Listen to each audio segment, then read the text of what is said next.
effectivement d'être avec nous. 7h39 minutes et dans quelques instants, Christophe Barbier, comme chaque matin, et son invité, Christine Kerdelan, journaliste, auteur de ces milliardaires plus forts que les États. Et oui, on retrouve toujours Christophe Barbier, cette journaliste spécialisée en économie pour son livre, donc un livre sur les GAFAM. Mais sans plus tarder, c'est Nicolas Rafale qui nous a rejoint en studio. Bonjour Nicolas. Bonjour.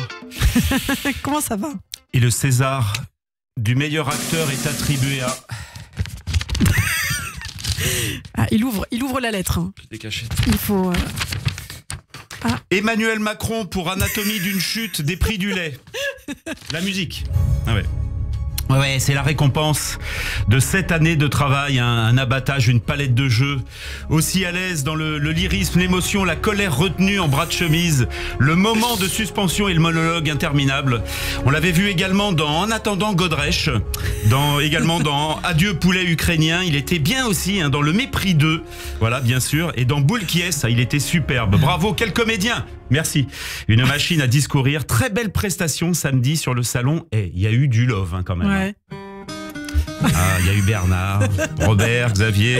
Ils ont promis de se revoir. Jean-Claude lui a même chanté une petite douceur des alpages. Alors ils se sont dit dans 3 semaines à l'Elysée. Voilà, ils vont se revoir dans 3 semaines à l'Elysée. Et il y a eu Maurice, viticulteur en Bourgogne, qui a testé tous les vins avant de les faire goûter au président. Manqué, vu que j'ai pas fait trop, peut-être que si vous êtes trop, j'avais devenu accro. Très beau, ouais, c'était Maurice qui est en Bourgogne je crois.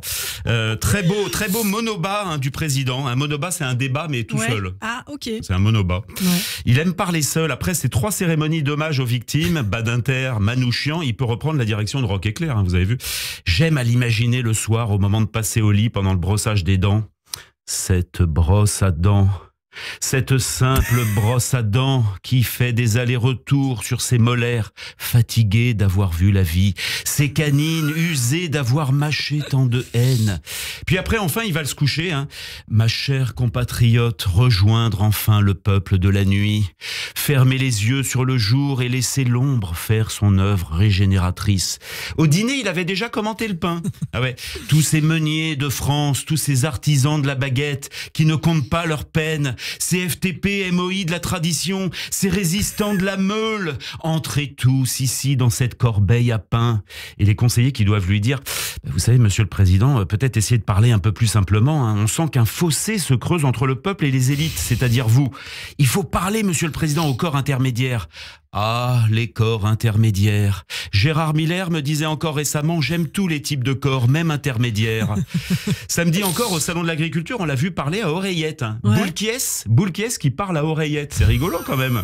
Ma chère oreillette, race normande, toi qui as brouté les Anglais hors de Normandie. Ah, la Normandie, Flaubert. Quand il voit pour la première fois Élisa Schlesinger sur cette plage de Trouville à l'âge de 15 ans. Qu'est-ce que c'est que 15 ans? Gérard Miller me disait encore récemment... Oui, enfin, il reprend toujours. Une machine à discourir, vous dis-je. Imaginez un instant que ce type qui voulait devenir comédien et qui quelque part tient un peu le rôle de sa vie, imaginez qu'il n'aime pas la Marseillaise. C'est possible. Ouais. Ah ouais. Je me posais la question l'autre jour. Moi, à sa place, j'aurais des AirPods peut-être. Vous voyez. Imaginez, il dit, écoutez, moi je veux bien être président, mais est-ce qu'on peut choisir une autre musique? Parce que là, depuis 7 ans, combien de fois il a dû l'entendre, Ilana, depuis 7 ans? Je sais pas. 10 000 fois. Ouais, sûrement. Voilà. Et la sonnerie aux morts. Imaginez que pendant son discours à Badinter, imaginez que la musique change. Robert Badinter, une conscience morale que rien n'efface, pas même la mort. Votre nom devra s'inscrire au Panthéon. Vive la République, vive la France. C'est bizarre à la fin. Ça va pas du tout quoi. Mais oui, car Robert Badinter, c'était également une passion pour le café. On ne le sait pas assez. Ça aurait peut-être plu à Robert. Est-ce qu'on sait, voilà, en privé, si le président termine chacune de ses phrases par Vive la République, vive la France. Vous imaginez la petite scène de brossage de dents tout à l'heure. Est-ce qu'après ça, il dit Bonne nuit Brigitte, vive la République, vive la France, ou juste Bonne nuit Brigitte? Voilà, c'est important qu'on sache. Ça fait partie de l'histoire de France. Chaque année, le 21 décembre, et ce qui fait un discours de 27 minutes pour son anniversaire, avec l'écriteau anniversaire du président. Vous voyez, République française, merci.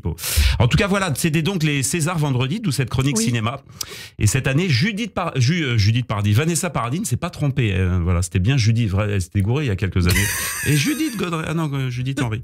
Donc c'était bien Judith Godrèche qui était sur scène et non Judith Henry. En attendant Godrèche, ça faisait 40 ans qu'on l'attendait et enfin, elle est arrivée. Eh bien, merci beaucoup Nicolas Rafale. Vive la République, vive la France, vive Nicolas. On vous retrouve chaque semaine sur Radio J, bien sûr, et tout de suite l'invité de Christophe Barbier, Christine Cardellan, journaliste, auteur de ces milliardaires plus forts que les États.